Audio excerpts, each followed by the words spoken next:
Hi hello welcome to our channel royal twins Akula. Karthika Puranam 13వ అధ్యాయం కన్యాదాన ఫలము. ఓ జనక చక్రవర్తి, కార్తీక మాసంలో ఇంకనూ విధిగా చేయవలసిన ధర్మములు చాలా ఉన్నవి.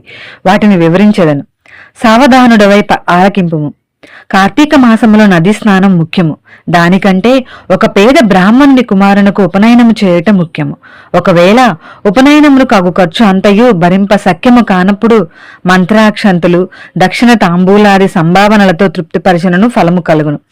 ఈ విధముగా ఒక పేద బ్రాహ్మణుని బాలునకు ఉపనయనము చేసిన ఎడల ఎంతటి మహాపాపములు చేసి ఉన్నను ఆ పాపములన్నయూ పోవును.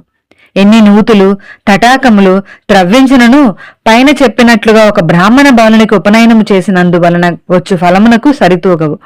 అంతకన్నా ముఖ్యమైనది కన్యాదానము. కార్తీక మాసమందు భక్తి శ్రద్ధలతో కన్యాదానము చేసిన ఎడల తాను తరించుటయే కాక తన పితృదేవతలకు కూడా తరింపజేసిన వాడగును. ఇందులకు ఒక ఇతిహాసం కలదు, చెప్పెదను, శ్రద్ధగా ఆలకింపుము. సువీర చరిత్రము. ద్వాపర యుగంలో వంగదేశంలో గొప్ప పరాక్రమవంతుడు సూర్యుడు అయిన సువీరుడను ఒక రాజు ఉండెను. అతనికి రూపవతి అయిన భార్య కలదు. ఒకసారి సువీరుడు శత్రురాజులచే ఓడింపబడిన వాడై భార్యతో అరణ్యమునకు పారిపోయి ధనహీనుడయి నర్మదా నది తీరమందొక పర్ణశాలను నిర్మించుకొని కందమూల ఫలాదును భక్షించుచు కాలం గడుపుచుండెను. కొన్ని రోజులు అతని భార్య ఒక బాలికను కనెను. ఆ బిడ్డను అతి గారాభంతో పెంచుచుండిరి. క్షత్రియ వంశమందు జన్మించిన ఆ బాలికను ఆహారాది సదుపాయములు సరిగా లేకపోయినప్పటికీ శుక్లపక్ష చంద్రుని వలె దినదినాభివృద్ధి నొందుచు అతి గారాభముతో పెరుగుచుండెను. ఆమె చూచు వారలకు కనులు పండుగగా, ముద్దులకు మాటలతో చాలా ముచ్చటగా ఉండును. దినములు గడిచిన కొలది బాలికకు నిండు యవ్వన దశ వచ్చెను. ఒక దినము వానప్రస్థుని కుమారుడు బాలికను గాంచి ఆమె అందచందములకు పరవశుడై ఆ బాలికను తనకిచ్చి పెండ్లి చేయమని ఆ రాజును కోరెను. అందులకు ఆ రాజు, ఓ మునిపుత్ర, ప్రస్తుతము నేను కడుబేద స్థితిలో ఉన్నాను. అష్టదరిద్రములు అనుభవించుచున్నాను. మా కష్టములు తొలగుటకు గాను నాకు కొంత ధనమిచ్చిన ఎడల నా కుమార్తెనిచ్చి పెండ్లి చేతునని చెప్పగా తన చేతిలో రాగి పైసాయను లేకపోవటచే బాలికపైనున్న మక్కువతో ఆ మునికుమారుడు నర్మదా తీరమున కుబేరుని గూర్చి ఘోర తపమాచరించి కుబేరుణ్ణి మెప్పించి ధనపాత్ర సంపాదించెను.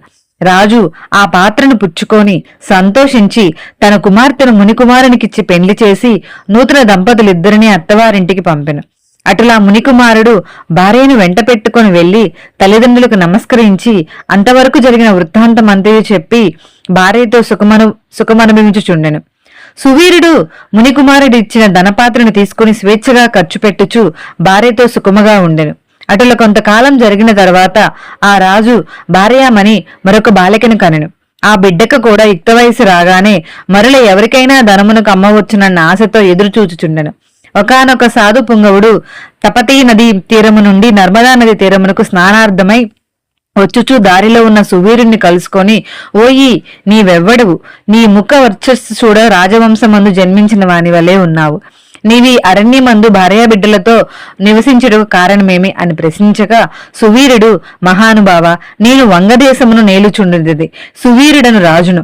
నా రాజ్యమును శత్రువులు ఆక్రమించుటచే భార్యా సమేతముగా నీ అడవిలో నివసించుచున్నాను. దరిద్రము కంటే కష్టమేదయ్యనూ లేదు, పుత్రశోకము కంటే గొప్ప దుఃఖమూ లేదు, అటులనే భార్యా వియోగం కంటే గొప్ప సంతాపం మరొకటి లేదు. అందుచే రాజ్య భ్రష్టుడైనందున ఈ కారడవిలోనే సకుటుంబంగా బ్రతుకుచున్నాను. నాకు 2 కుమార్తెలు. అందు మొదటి కుమార్తెను ఒక మునిపుత్రునికిచ్చి వాని వద్ద కొంత ధనము పుచ్చుకుంటుని దానితోనే ఇంతవరకు కాలక్షేపములు చేయుచున్నాను అని చెప్పగా, ఓ రాజా, నీవు ఎంతటి దరిద్రుడైనను ధర్మసూక్ష్మములు ఆలోచింపగా కన్య నమ్ముకొంటివి. కన్యా విక్రమం మహాపాతకములలో ఒకటి. కన్యను విక్రయించిన వారు అసిపత్రవన మను నరకం అనుభవింతురు. ఆ ద్రవ్యములతో దేవముని పితృదేవత ప్రత్యర్థము ఏ వ్రతము చేసినను వారు నశింతురు. అదియునుగాక కన్యా విక్రయము చేసిన వారికి పితృదేవతలు పుత్ర సంతతి కలగకుండా శపింతురు. అటులనే కన్యను ధనమిచ్చుకొని పెండ్లాడిన వారు చేయు గృహస్థ ధర్మములు వ్యర్థమొకటయే కాక అతడు మహా నరకము అనుభవించును. కన్యా విక్రయము చేసిన వారికి ఎట్టి ప్రాయశ్చిత్తము లేదని పెద్దలు వక్కానించియే ఉన్నారు. కావున రాబోయే కార్తీక మాసమున నీ 2వ కుమార్తెను నీ శక్తి కొలది బంగారు ఆభరణములతో అలంకరించి సదాచార సంపన్నునకు ధర్మబుద్ధి గలవానికి కన్యాదానము చేయుము. అటులో చేసిన ఎడల గంగా స్నానమనరించిన ఫలము, అశ్వమేధ యాగము చేసిన ఫలము పొందుటియే కాక మొదటి కన్యను అమ్మిన దాని పాప ఫలము కూడా తొలగిపోవును అని రాజునకు హితోపదేశము చేయగా, అందుకు రాజు చిరునవ్వు నవ్వి, ఓ మునివర్య, దేహసుఖము కంటే దాన ధర్మముల వలన వచ్చిన ఫలము ఎక్కువ.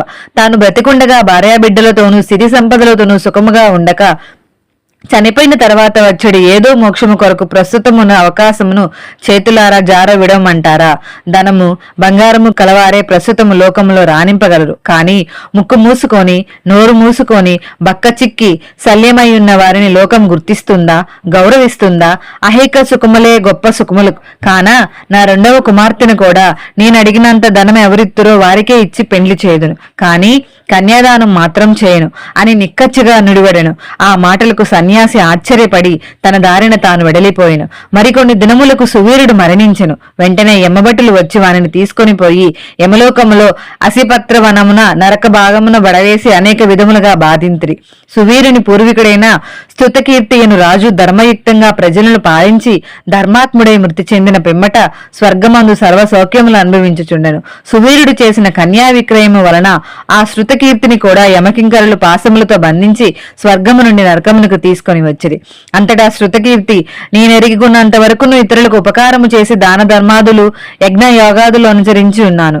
నాకు ఈ దుర్గతి ఏల కలిగే అని మనము అందుకొని నిండు కొలువు తీరియున్న యమధర్మరాజు కడగేగి నమస్కరించి, ప్రభు, నీవు సర్వజ్ఞుడవు, ధర్మమూర్తివి, బుద్ధిశాలివి, ప్రాణికోటినంతను సమంగా చూచుతుందువి. నేనెన్నడూ ఏ పాపము చేసి ఉండలేదు. నన్ను స్వర్గలోకము నుండి నరకమునకు తోడుకొని వచ్చుడు కారణమేమి, సెలవిండు అని ప్రాధేయపడెను. అంత యమధర్మరాజు శృతకీర్తిని గాంచి, శృతకీర్తి, నీవు న్యాయమూర్తివి, ధర్మజ్ఞుడువు, నీవెటువంటి దురాచారములు చేసి ఉండలేదు. అయిననేమి, నీ వంశీయుడగు సువీరుడు తన జ్యేష్ఠపుత్రులను ధనమున కాసించి అమ్ముకొనెను. కన్నెను అమ్ముకునే వారి పూర్వీకులు ఇటు 3 తరముల వారు అటు 3 తరముల వారును వారంతటి పుణ్య పురుషులైనను నరకం అనుభవించుటయే కాక నీచ జన్మలెత్తవలసి ఉండెను. నీవు పుణ్యాత్ముడువనియు ధర్మాత్ముడువైనను నేను ఎరుగుదునుగాక. నీకొక ఉపాయం చెప్పెదను. నీ వంశీయుడగు సువీరునకు మరి ఒక కుమార్తె కలదు. ఆమె నర్మదా నదీ తీరమున తన తల్లి వద్ద పెరుగుచున్నది.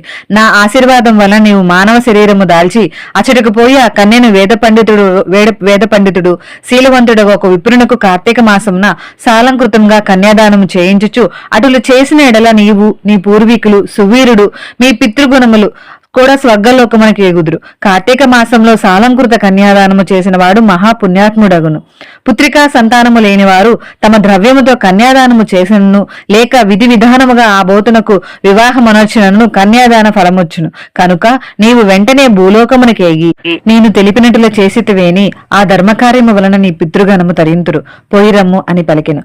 శృతకీర్తి యమునకు నమస్కరించి సెలవు తీసుకొని నర్మదా తీరమున ఒక పర్ణకుటీరములో నివసించుచున్న సువీరుని భార్యను కుమార్తెను చూచి సంతోషపడి ఆమెతో యావత్తు విషయములు వివరించి కార్తీక మాసమున సువీరుని రెండవ కుమార్తెను సాలంకృత కన్యాదాన వివాహం చేసెను. అటుల కన్యాదానము చేయటం వలన సువీరుడు కూడా పాప విముక్తుడై స్వర్గలోకములోనున్న పితృదేవతలను కలుసుకొనెను. కన్యాదానము వలన మహాపాపములు కూడా నాశనమగును. వివాహ విషయంలో వారికి మాట సహాయము చేసినను పుణ్యఫలము కలుగును. కార్తీక మాసమున కన్యాదానము చేయవలెనను దీక్ష భూని ఆచరించిన వాడు విష్ణు సాన్నిధ్యము పొందును. శక్తి కలిగి ఉండి ఉదాసీనత చూపువారు శాశ్వత నరకమును కేగును.